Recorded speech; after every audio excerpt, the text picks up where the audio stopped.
سلام به شما دوستان شعر داستان، خوش اومدید.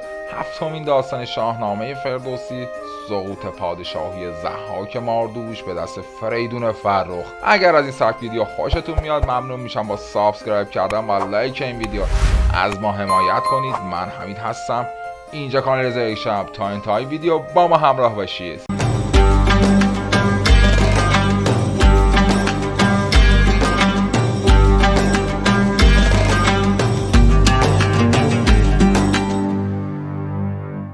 آنچه گذشت.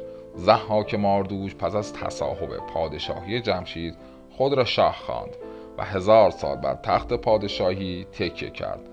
دو خواهر جمشید به نام شهرناز و ارواناز را به همسری خود برگرفت و آن دو رو جادوی سیاه آموخت که اگر قسمت ششم شاهنامه را مشاهده نکردید از لینک درد شده مشاهده بفرمایید. ضحاک شبی خوابی دید که معبران آن را چنین تعبیر کردند که فرزندی به دنیا می آید به نام فریدون که گرز گاوسری دارد و آن را بر سر تو می کوبد و تو را در کوه دماوند زندانی می کند. به دستور ضحاک تمام کودکان سرزمین را نابود می کردند و در این بین آبتین پدر فریدون نیز به دست دژخیمان ضحاک کشته می شود. فرانک مادر فریدون او را به مرغزار میبرد تا از گاو برمایه شیر بنوشد و برومند شود و سپس او را به البرزکوه نزد مرد پارسایی میبرد تا از شر ضحاک در امان باشد. ضحاک پس از ناامیدی از یافتن فریدون اقدام به ثبت و تنظیم سند محضری میکند تا بزرگان شهر بر عدالت و دادگری او صحت زنند که کاوه آهنگر برای نجات فرزند آخرش وارد قصر می شود و آن سند محضر را پاره می کند و در میان شهر قیام خود را اعلام می کند.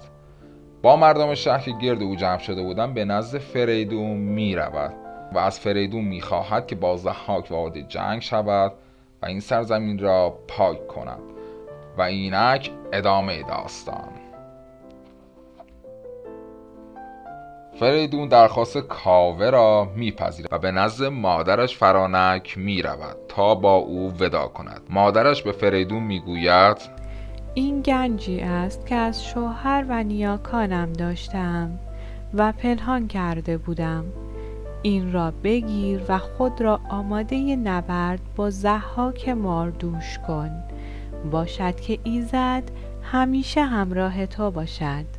وی با آن گنج لشکری فراهم ساخت و چرم پاره کاوه را که بر سر نیزه بود به گوهران فراوان زینت داد و آن را درفش کاویان نامید.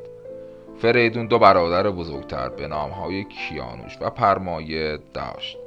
به دستور فریدون آنان را به نزد آهنگران و پیشوران فرستاد تا برای او گرزی بسازند که بالای سر آن به شکل سر گاو باشد. فریدون به همراه برادران خود و کاوه آهنگر و سپاهش به سوی قصر ضحاک راهی می شوند.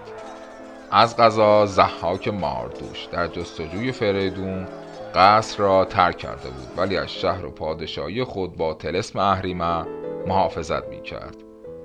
فریدون در نزدیکی شهر خطاب به سپاه خود گفت بنگرید که این ضحاک ماردوش چگونه خود را به شیطان سپرده و از قصر تاجش با سحر و جادو محافظت می کند. فریدون طلسم ضحاک را با توکل بر فر یزدان باطل کرد. در ورودی قصر با دیوها درگیر می شوند و همگیشان را نابود ساخت و از جنازه هایشان کوهی می سازد. فریدون وارد قصر می شود و بر تخت پادشاهی می نشیند.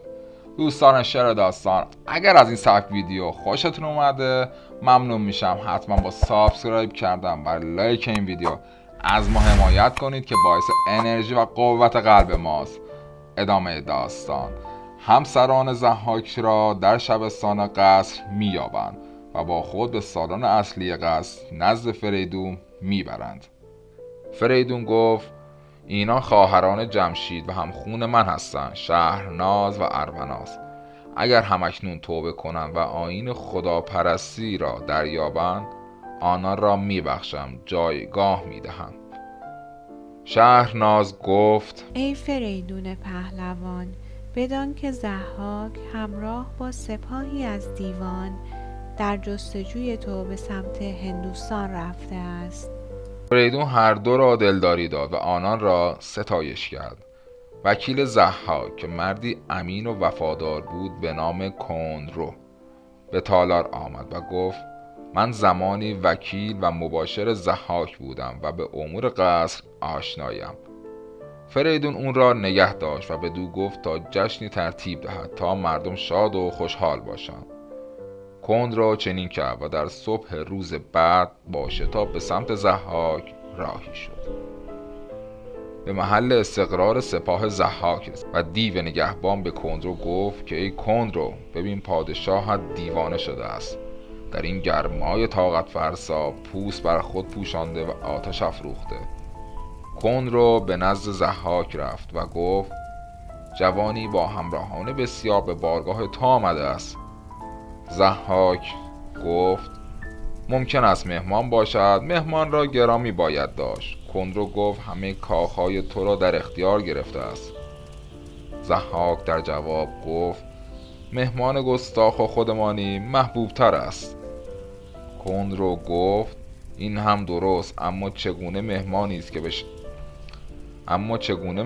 است که به شبستان تو وارد شده و همسران تو نشست و برخاست می کند. از این سخن ضحاک آشفته شد و دستور داد سپاه دیوها سریع آماده شوند. ضحاک و سپاه دیوها با شادی بسیار همگی عازم قصر فریدون می شوند. نگهبان دروازه شهر به نزد فریدون می رود و می گوید: ای فریدون، ضحاک و سپاهیانش از بیراهه به شهر وارد شدند. فریدون نیز دستور می دهد تا سپاه آرایش حمله بگیرد و خود فرمانده سپاه می شود. جنگ میان فریدون فرخ و ضحاک ماردوش شکل می گیرد و در نبردی تن به تن فریدون با گرز گاوسر بر سر ضحاک ماردوش می زند و او به زمین می افتد و گفت: امروز سرزمینم را از شر تو آزاد خواهم کرد.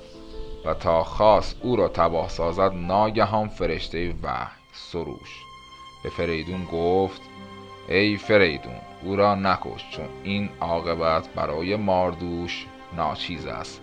جزای او زندانی شدن در غار کوه دماوند است.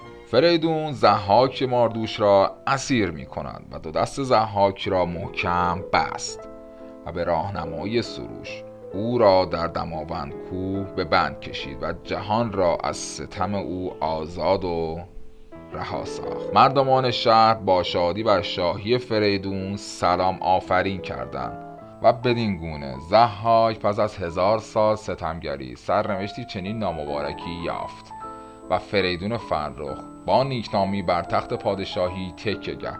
مرسی از نگاه زیبای شما. در قسمت بعد میپردازیم به پادشاهی فریدون فرخ.